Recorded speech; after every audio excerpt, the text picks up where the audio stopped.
Apprenez à garder le silence, apprenez à garder les secrets jusqu'à ce que le moment soit opportun, jusqu'à ce que l'atmosphère soit propice pour que vous parliez. Vous n'avez pas besoin de révéler tout ce qui se passe dans votre vie. Vous devez toujours apprendre à attendre le bon moment ou la bonne saison. Et toutes les informations ne sont pas destinées à être reçues par tout le monde. Et je m'adresse ici spécialement à ces personnes-là qui sont tellement et fortement liées à leur famille. Imaginez que vous avez un mal de tête. Vous pissez ici, vous pissez là-bas demain et tout le monde dans la famille doit être au courant, de sorte à ce que tout le monde commence à vous appeler pour vous montrer leur compassion ou pour partager avec vous ou alors pour sympathiser avec vous plutôt. Mais si vous avez un style de vie pareil, eh bien vous risquez d'avoir des problèmes. Vous risquez de mal finir. La Bible nous fait comprendre que quand Marie a reçu le message qu'elle a reçu, Marie a gardé tout cela pour elle-même. Certaines personnes à qui vous n'êtes pas obligé de partager vos histoires et surtout de partager les histoires de vos passés. Parce que quand vous faites cela, malheureusement, un de ces 4 matins, quelqu'un à qui vous vous êtes confié, quelqu'un à qui vous vous êtes peut-être ouvert, peut-être à cause d'une petite dispute, cette personne est en mesure, d'accord, de vous honnir, de vous vendre ou de vous étaler sur la place publique. Vous savez, dans l'ancien temps, quand on voulait arracher un secret de la bouche d'un roi, eh bien, on allait chercher une très belle fille pour l'envoyer séduire le roi et l'embobiner et l'avoir dans son lit. Et comme ça, sous le coup de cette séduction et sous le coup de la boisson, eh bien, la jeune dame, d'accord, soutirera les informations dont on avait besoin du roi. Et c'est ainsi que le roi était exposé. C'est exactement la même chose que Delilah a fait à Samson. Et aussi longtemps que Samson conservait son secret, eh bien, il avait toujours le pouvoir. Il avait toujours la domination. Donc, je vous dis ceci, je vous lance ce message rapidement, vous, hommes de Dieu, ministres de Dieu. Faites très attention, leaders d'église, faites très, très attention aux femmes. Autrement, vous risquez de vous réveiller un beau matin comme Samson. Vous serez étonné de vous rendre compte. Vous serez étonné de réaliser que votre gloire a disparu. Je ne suis pas en train de dire ici en réalité que les femmes sont mauvaises ou que les femmes constituent un élément négatif. Non, j'essaie simplement de vous apprendre à être sage. Quand vous parlez de vos histoires à n'importe comment et à tout le monde, vous vous exposez à des dangers. Vous vous exposez à des atmosphères.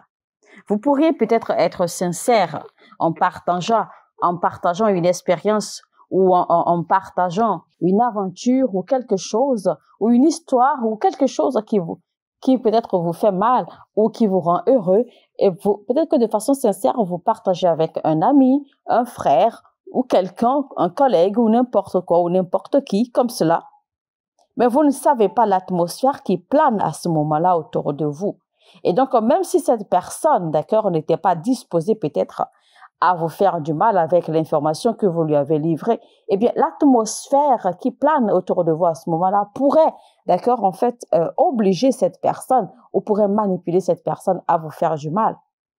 Et voici encore que vous ne maîtrisez pas l'état réel du cœur de cette personne à votre égard. Vous ne connaissez pas les sentiments réels de cette personne à votre égard.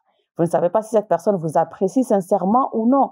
Vous ne savez pas si cette personne nourrissait déjà une étincelle de jalousie ou d'envie à votre égard. Vous ne savez pas. Mais voici que vous partagez les histoires de votre vie, vous partagez vos choses avec cette personne. Mine de rien, vous serez étonné de voir que cette même personne à qui vous vous êtes confié utilise vos informations contre vous. L'autre côté de la chose que vous ignorez, c'est que des personnes à qui vous vous confiez, il y en a qui pourraient, d'accord, profiter des informations que vous leur livrez pour vous conduire en erreur, sachant pertinemment qu'ils sont en train de vous conduire en erreur. Et après, quand vous aurez peut-être suivi bêtement leurs conseils, eh bien, vous serez le seul à ramasser les pots cassés. Et ces personnes qui vous ont induit en erreur, eh bien, seront en train de vivre normalement pendant que vous subissez les conséquences de vos actes. Simplement parce que vous n'avez pas fait preuve de sagesse à un moment donné. Vous n'avez pas fait attention, vous n'avez pas été patient, vous n'avez pas su garder votre bouche. Alors, je vais vous dire en fait que les personnes honnêtes et intègres, les personnes authentiques sont rares. Je ne suis pas en train ici de vous faire peur pour que vous commenciez à devenir méfiant ou que vous commenciez d'accord à suspecter tout le monde. Non, mais vous devez simplement avoir cela, cette réalité ou cette vérité, d'accord, quelque part derrière votre tête, que les personnes intègres sont rares. Et vous devez être quelqu'un qui maîtrise bien les informations concernant votre vie et votre destin, qui sont destinées au public et celles qui sont à conserver. Imaginez par exemple que vous partagez quelque chose avec quelqu'un et vous dites à la personne, non, ne dis à personne, hein, garde ça pour toi. C'est n'importe quoi. C'est une bêtise. Ce que vous oubliez, c'est qu'une fois que les paroles sortent de votre bouche, vous ne pouvez plus les récupérer. Quand les paroles sortent de votre bouche, elles s'envolent une bonne fois pour toutes et c'est terminé. Et ces paroles peuvent même vous causer plus de dégâts que vous n'avez jamais imaginé. Alors, un point important à retenir, c'est que vous devez maîtriser votre langue. Maîtriser votre langue. Nous allons lire Psaume 39, verset 1. Il y a des gens dont leur problème majeur, c'est leur langue. Ils parlent n'importe comment, ils ouvrent la bouche n'importe comment, ils disent tout ce qu'ils voient, ils disent tout et à tout le monde. Imaginez par exemple que vous êtes marié et que quelque temps après ou des moments après ou des jours ou des mois ou des années après, vous n'arrivez toujours pas à concevoir. Et c'est vous-même avec votre bouche, vous courez de gauche à droite sous prétexte que vous êtes à la recherche d'aide en fait. Et vous racontez votre histoire partout et à qui veut l'entendre. C'est très mauvais et c'est très malheureux parce que vous vous exposez ainsi. Vous vous vendez vous-même. Imaginez par exemple que vous rencontrez quelqu'un qui ne vous a rien demandé et vous lui déversez l'histoire de votre vie sous prétexte que vous êtes à la recherche d'aide et que vous finissez de parler, de bavarder et que cette personne vous dise « Ah, je suis désolé, je ne peux pas t'aider ». Mais vous voyez, vous avez déjà tout déversé. Vous n'avez même pas eu la capacité ou l'habilité de discerner si telle personne peut vous être d'une aide ou pas. Voilà, si cette personne ne peut pas vous aider, c'est bien malheureux parce que cette personne a déjà reçu l'information, mais elle ne peut pas vous aider. Qu'adviendra-t-il alors de cette information que cette personne a reçue de vous? Vous pouvez être du genre à sélectionner les personnes qui ont accès à votre vie.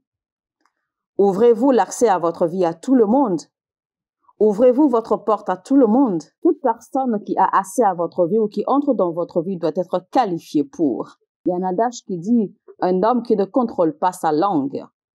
Un homme qui ne contrôle pas son esprit est comme une cité qui n'a pas de porte. Est comme une cité sans porte. » Vous devez savoir quand parler.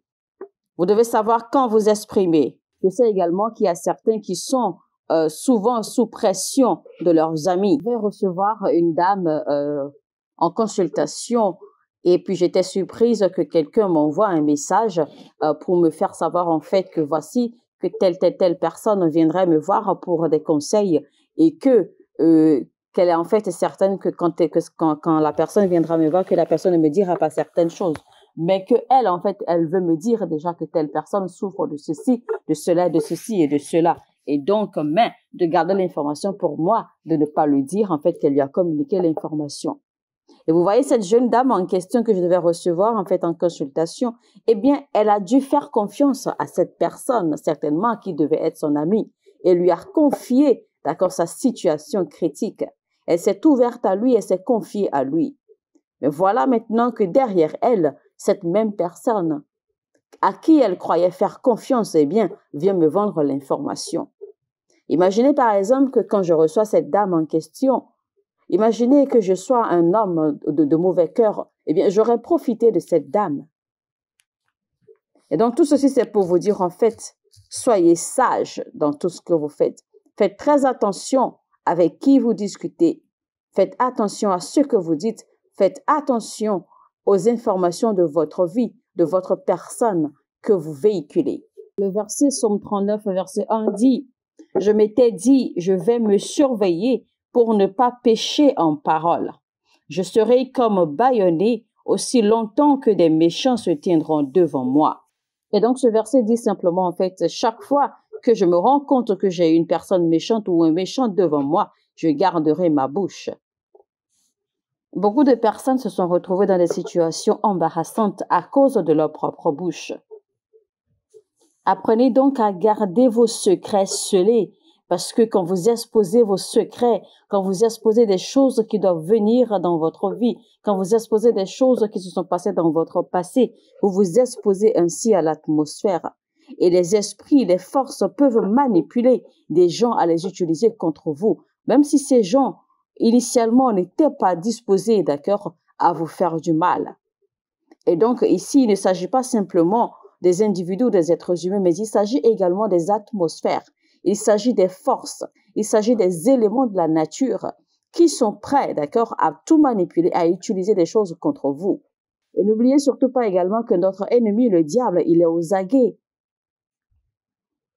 et qu'il tournoie. Il se balade comme un lion rugissant cherchant qui dévorer. Alors, quand vous ne savez pas comment garder votre bouche, eh bien, le diable sera toujours prêt à utiliser vos propres informations contre vous. Je sais qu'il y a certaines personnes qui écoutent ce message maintenant. Vous êtes arrivés à un stade de votre vie où les gens en qui vous avez confiance, les gens à qui vous vous êtes confiés, les gens à qui vous vous êtes ouverts, eh bien, ces gens vous ont trahi, ils vous ont poignardé dans le dos et vous vous sentez mal, vous êtes frustré, vous êtes blessé. Mais je vous conseille simplement de laisser passer cela derrière vous maintenant et de réapprendre à éduquer, à contrôler, à maîtriser votre langue, votre esprit, vos émotions, vos sentiments, vos élans.